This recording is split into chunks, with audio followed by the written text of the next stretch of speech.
Good day. I go by Serrano. Can you try doing that, Tones?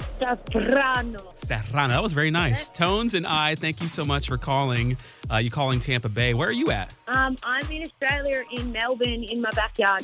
In your backyard. Is it beautiful out there? It's like, the middle of the afternoon right now, right? It's actually 11 in the morning, and it's nice weather because we're in the middle of summer here.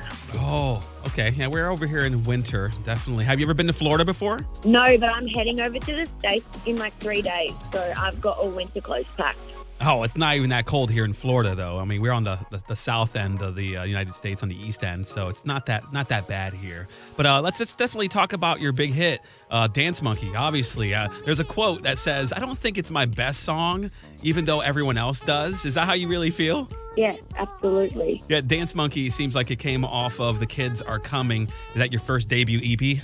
Yeah, that's it. Yeah, I did release some demo CDs, busking. As you're coming to the States in a few days, if you come here and you walk into a recording studio, who do you want to be behind that mic that you're going to work with? Like, if you had a dream, like if you can pick. Macklemore. That's different. I didn't expect that. Why Macklemore? Because he's a lyrical genius and he has so much passion, and his first song was about op shopping and he made it amazing. And then his second song, Can't Hold Us, was like an anthem. And then he released Same Love.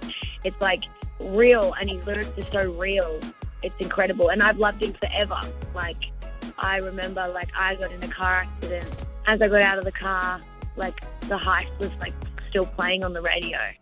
Wow, that's amazing. That's old Macklemore. Yeah, Macklemore has some good fire, definitely does. And especially to achieve such greatness and success at an older, age. I think he was in his 40s when he actually had his first #1 hit, and a lot of people are like, wow, why did it take him so long? Because he was patient. He did a lot of things behind the scenes, I'm assuming. Is that right? Yeah, that's so important. Like, it's so important that you don't just write a song on your computer and then release it.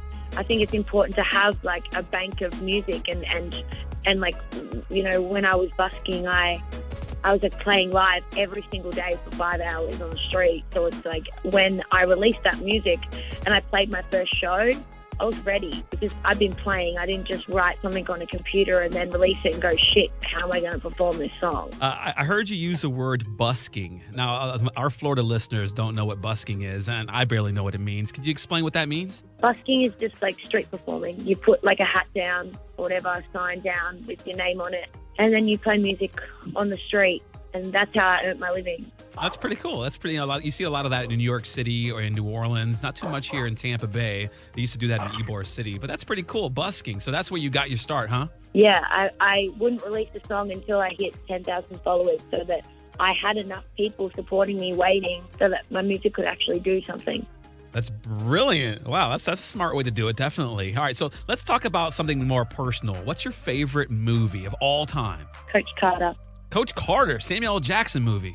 Yeah, I grew up playing basketball my whole life. I've never had a singing lesson or anything or a music lesson, but I played basketball since I was 4. So that's all I really know. And that's my passion, So what position did you play? Point, because I'm too short for anything else. You're a point guard. That's what's up, And then, like you said, when you turned 7 years old, I heard that your auntie heard you singing and holding, you holding a note, and that's when you first discovered that, wow, I can sing. I can probably make this a career. Is that right? Yeah, I always used to dance in my room like a lot, just in music, R&B and stuff. And I always loved music growing up, but like singing really started like at that time when my auntie was like, oh my God, you can sing. And then she'd always make me sing for her, and then she would cry, and I thought she was sad. So I would stop singing. I'm like, why do you cry? Like, why are you sad when I sing? Oh, that's insane. All right, so another question. Your favorite American TV show, something that was based here in America, what would that be? Probably Brooklyn Nine-Nine. Andy Samberg? That guy's hilarious. Yeah, I think so. I only know his TV name, and I know that he did that. He used to do those like, I on a boat, I'm on a boat. I'm not going to sing it because it's very real. Whatever. do those, that duo. Do those songs. Oh, wow. So let's go back to Dance Monkey. It was on top, 24 weeks, #1. Now, do you feel pressure to make another #1 hit, or are you really not stressing that right now, just living your life? No. Dance Monkey has been #1 in Australia for 24 weeks. I'm not trying to compare or compete with that. Like, that's huge. No one's ever done, like, the record was 16 weeks.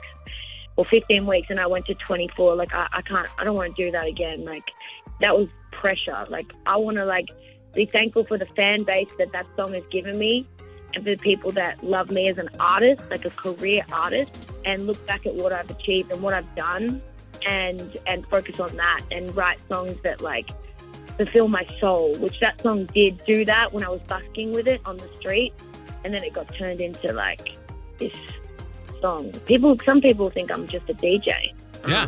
So, you know, for the people that don't know me as an artist, like, that's fine. They'll love that song or hate it forever, and they won't listen to any of my other music. But for the people that actually have started following my career, that's who I want to focus on, and I want to write music for me and keep evolving, I guess, as any artist does. Anyone will tell you that. You know, a lot of people start in the streets like you. Some people start in their bedroom. What would be the best way to actually get out there? What you did, you actually opened up a YouTube channel and on top of busking. Would you suggest SoundCloud? Is that what you suggest? Yeah, I definitely think that I did the long game. Like, as I said, like, I busked on the street. Everyone was asking for me to release music. And then they started getting frustrated, like, release music. And then it was like, this is just ridiculous, release music. But I still waited. And I built my fan base up, and I kept busking and building more fans every day, got out onto the street. Don't wait for someone to give you a gig in a tiny little corner store where no one's even there to see you. Get out there, go on the street, and go play music. Like, do things that scare you and build that fan base. And then release music that you are so certain that you love and it matters to you. Don't worry about anyone else. Don't worry about what other people think of that music, and just release the music that you love for you. Thank you so much. That's a great answer. Tones and I from Australia, from Melbourne. I'm Sweetnam from Tampa Bay. Thank you for taking the time. I appreciate you here at Hot 101.5. Thank you so much for having me.